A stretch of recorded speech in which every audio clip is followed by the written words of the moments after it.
Wacana aturan pembatasan usia minimum untuk membuat sosial media muncul dalam rencana revisi Undang-Undang Perlindungan Data Pribadi. Apa alasan pemerintah mengajukan poin aturan ini dan apakah itu akan berjalan dengan mudah? Untuk membahasnya sudah bergabung bersama kami Henry Subiakto, staf ahli Menteri Komunikasi dan Informatika bidang hukum, dan juga Ismail Fahmi, founder Drone Emprit. Kita sedang menunggu dari Kominfo untuk bisa bergabung. Kita akan segera ke Mas Fahmi terlebih dahulu. Mas Fahmi, sepenting apa ini regulasi usia minimum yang dibuat? Apakah kondisi di media sosial bagi anak di bawah umur ini begitu memprihatinkan atau mengkhawatirkan, Mas Fahmi? Betul, Mbak. Sebetulnya ini kan kita udah agak terlambat ya. Secara internasional di Eropa pun sudah seperti itu ya. Di GDPR itu udah minimal 17 tahun, UK itu minimal 14 tahun gitu. Dan itu sudah menjadi satu syarat bahwa ketika anak mereka belum cukup usia itu harus dapat izin dari orang tua.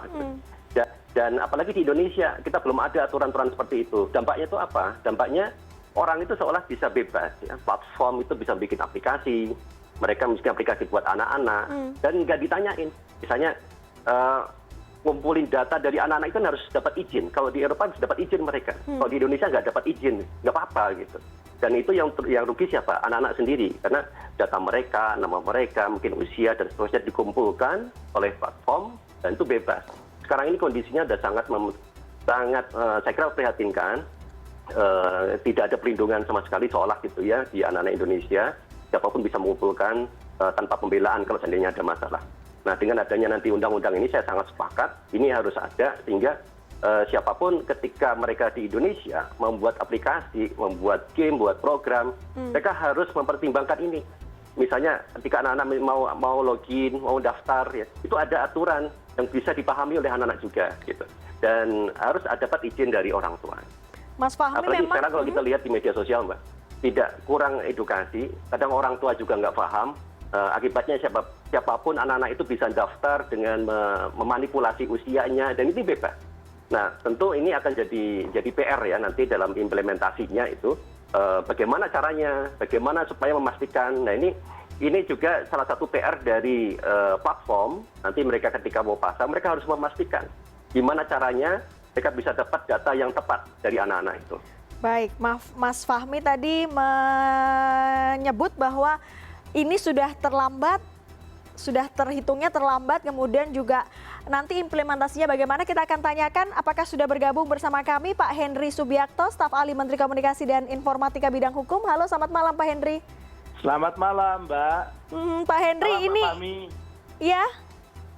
Selamat malam. Ya Pak Henry, boleh dijawab tadi apa kekhawatiran dari Mas Fahmi bahwa ini implementasinya akan sulit. Bagaimana sebenarnya pemerintah mengapa mengajukan ini, memasukkan batasan usia dalam bermain media sosial pada RUU Perlindungan Data Pelanggan? Begini, bukan batasan usia untuk bermain media sosial, tetapi jadi kalau anak-anak menggunakan media sosial boleh-boleh saja, tetapi data personal anak-anak itu sebagai subjek data itu mereka baru boleh memberikan semacam konsen atau persetujuan datanya dikelola oleh pengendali data. Mesin aplikasi atau perusahaan-perusahaan aplikasi, perusahaan-perusahaan platform itu kan pengendali data. Mereka biasanya kan memproses data-data itu untuk kepentingan lebih lanjut ya, kepentingan macam-macam, bisnis dan lain-lain. Nah, itu anak-anak itu baru bisa memberikan konsen kalau usianya sudah 17 tahun. Tapi kalau sebelum 17 tahun apakah boleh menggunakan gadget atau menggunakan aplikasi? Boleh, tetapi semuanya di bawah bimbingan atau persetujuan orang tuanya. Kalau dia di bawah 17 tahun. Artinya yang memberikan konsen, yang menyetujui itu orang tuanya. Itu. Jadi misalnya anak-anak sekarang sudah menggunakan sebuah aplikasi untuk pembelajaran. Kalau boleh saya sebut misalnya ya, ruang pembelajaran, ruang guru misalnya, begitu aja. Atau apalah namanya, siapapun. Karena anak-anak SD, SMP sudah mulai belajar online, otomatis harus punya akun. Tapi ketika punya akun itu, data-data pribadi mereka, apakah itu nanti kemudian dipakai untuk katakanlah masuk ke big data, untuk menjadi dianalisis sebagai pasar dan lain-lain, pemrosesan seperti itu untuk anak-anak itu tidak bisa dilakukan kalau tidak ada persetujuan orang tua. Itu. Jadi ada konsen yang memberikan atau persetujuan yang memberikan itu orang tua atau wali dari mereka-mereka yang usianya di bawah 17 tahun. Tapi menggunakan gadget boleh, tapi di dalam perlindungan atau bimbingan dan itu tadi istilahnya ya diawasi oleh orang tuanya. Itu gitu. Apakah regulasi yang existing ini belum mengatur itu, Pak Henry? Oh belum, regulasi sekarang yang existing tidak ada. Belum sampai di situ. Bahkan di rancangan undang-undang perlindungan data pribadi ini, usia anak itu misalnya mau usia berapa yang boleh punya gadget atau menggunakan gadget itu juga belum, kita tidak atur itu. Tapi yang kita atur, yang sudah kita ajukan untuk sebagai salah satu pasal atau kemudian menjadi DIM ya, itu adalah rancangan undang-undang itu memberikan semacam ada norma bahwa nanti anak-anak atau mereka yang berusia di bawah 17 tahun tidak bisa memberikan konsen atau persetujuan. Misalnya kan itu aplikasi itu kan sering minta agree, minta Anda apakah setuju kalau data Anda, lokasi Anda diketahui, Anda datanya kemudian dipakai untuk kepentingan-kepentingan lain. Kalau kita yang orang dewasa di atas 17 tahun, kita boleh agree dan demikian. Tapi untuk anak-anak tidak. Nah memang ada persoalan tadi di lapangan itu nantinya adalah persoalan bagaimana perusahaan-perusahaan aplikasi itu meyakinkan atau mengetahui bahwa data anak-anak ini benar. Ini persoalan di lapangan seperti itu. Apakah betul bahwa misalnya si A, putranya Pak Mas Fahmi misalnya usianya 14 tahun, nulis betul-betul 14 tahun, misalnya begitu. Itu nanti kami akan membuat aturan-aturan turunan. Dan juga undang-undang ini nanti kalau berlaku, katakanlah misalnya nanti tahun depan berlaku, itu juga ada masa penyesuaian 2 tahun untuk menyiapkan perusahaan-perusahahan platform supaya mereka menyiapkan sebuah semacam teknologi atau mekanisme yang memungkinkan mereka menjadi tahu tentang usia yang anak-anak itu, atau kalau perlu ya kalau memang mereka supaya tidak melanggar undang-undang di skip untuk anak-anak gitu. Tapi kalau misalnya mau menggunakan boleh, tapi tetap harus ada mekanisme bahwa yang memberikan persetujuan itu orang tuanya atau walinya. Baik, sepertinya kalau dari rencananya peraturannya begitu detail dan begitu baik untuk bisa mengawasi data-data anak-anak. Mas Fahmi, ini kalau kita belajar dari negara-negara lain yang sudah sebelumnya punya aturan ini, kita tahu Amerika Serikat, kemudian juga di Eropa yang dikategorikan anak atau yang boleh bermain sosmed ini ada yang minimal 13 tahun, ada yang minimal 16 tahun. Implementasinya kalau dibandingkan atau dilihat dari negara lain seperti apa, Mas Fahmi? Kalau kita lihat ini ya, yang bagus di negara lain, misalnya itu Skandinavia gitu, ya, itu contoh yang paling bagusnya. Mereka itu sudah ajarkan literasi. Ya. Di Belanda, saya sudah 10 tahun di sana. Itu orang tua itu sangat aware ketika anaknya itu ada di internet, ada data di sana, orang tuanya itu benar-benar memastikan bahwa oke, ini boleh, ini nggak boleh, sampai mereka itu paham. Dan itu proses literasi ini yang diajarkan bukan hanya ke anak juga, tapi juga ke orang tua. Gitu. Jadi anak ketika SD pun sudah diajarin tuh apa yang boleh dan apa yang tidak boleh itu diajarkan SD, SMP, SMA. Orang tua yang nggak paham, bahkan kakek nenek mereka sendiri, biasanya kakek nenek kan orang jadul ya, orang jadul itu kan nggak paham. Mereka harus ikut itu, kadang harus ke sekolah anaknya, harus ikut, harus paham apa yang boleh dan nggak boleh gitu.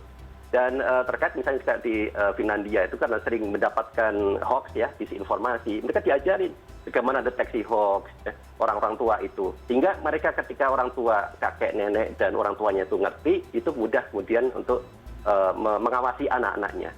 Karena sebetulnya yang kuncinya nanti, itu implementasi besar itu nanti ada di edukasi ya, di literasi. Dan saya itu berharap dengan undang-undang ini literasi akan makin keras. makin bagus karena turunannya tidak bisa kita hanya minta platform saja. Platform oke, itu bagus, misalnya dari sisi platform harus ada, mereka bisa dituntut, mereka nanti kalau misalnya ngumpulin data tanpa izin dari concern orang tua. Dan di sisi yang lain, nah ini anak-anak dan orang tua harus ada literasinya, pendidikan itu mulai dari sekolah saya kira. Baik, Pak Henry, ini Mas Fahmi menyebut bahwa platform tidak hanya platform saja yang harus dituntut untuk disiplin, taat aturan, tapi juga kemampuan literasi masyarakat Indonesia. Bagaimana sejauh ini Kemenkominfo meningkatkan budaya melek literasi warga Indonesia? Ya, memang betul bahwa literasi itu sesuatu yang sangat penting. Jadi literasi itu kan memberikan pemahaman pengetahuan minimal kepada masyarakat luas ya, tentang bahayanya maupun hak-hak mereka terkait dengan media sosial, termasuk anak-anak. Itu memang literasinya ke sana. Tapi memang ini persoalan yang tadi dikatakan betul bahwa ini juga program yang besar karena meliterasi masyarakat Indonesia yang jumlah penduduknya 270-an juta itu juga membutuhkan sebuah effort yang luar biasa dan juga menggandeng tidak hanya ini urusan pemerintah, tapi urusan lembaga-lembaga pendidikan, media, dan lain-lain. Kami juga kalau selama ini sudah bersama-sama dengan kalangan relawan, kalangan aktivis, dan lain-lain. Tapi ke depan memang itu akan menjadi tuntutan yang lebih besar lagi, menjadi program-program yang harus diperluas lagi. Karena tadi memang berbarengan dengan regulasi yang kita siapkan, maka manusianya atau masyarakatnya juga harus siap dalam konteks menghadapi regulasi maupun juga menghadapi perkembangan teknologi yang semakin dekat dengan kehidupan anak-anak maupun juga dengan siapapun yang sudah seusia kita ini. Gitu. Baik, artinya ini harus dari semua pihak bisa menyesuaikan dengan aturan ini jika nanti sudah diketok. Terakhir saya ke Mas Fahmi. Mas Fahmi memang aturannya belum selesai, belum bisa diketok, belum jadi, aturan turunannya belum ada. Tapi mohon berikan tips bagi orang tua yang sekarang tentunya juga punya problem dengan sosial media yang dibuat oleh anak-anak mereka. Jadi ini masalah besar ya saya lihat itu kan, anak-anak kalau kadang buat anak usia kurang dari 2 tahun itu seperti sudah dapat akses, padahal itu haram hukumnya. Misalnya itu anak usia sampai 2 tahun itu mendapatkan akses layar gitu, harus didampingi sama orang tua. Mereka hanya boleh misalnya hanya untuk video chatting sama kakek neneknya. Tapi ini kadang-kadang udah dipegangin ya, dikasih HP, dipegang, ini kan nggak paham kadang banyak orang tua. Nah, ini ya saya kira edukasi ini harus benar-benar digalakkan. Ya. Harapan saya ketika regulasi belum ada, ini bisa dimulai dari sekolah-sekolah, kelompok-kelompok ibu, kelompok orang tua yang mulai aware. Saya lihat beberapa kali misalnya saya diundang untuk memberikan edukasi misalnya kelompok orang tua. Ini kan sifatnya voluntary. Harusnya ini dilakukan secara masif, ya, sudah masuk dalam kurikulum, dalam bentuk program, dan ini sudah menjadi kebutuhan yang luar biasa. Mereka anak-anak itu sudah selalu menggunakan internet itu luar biasa, di media sosial banyak konten-konten.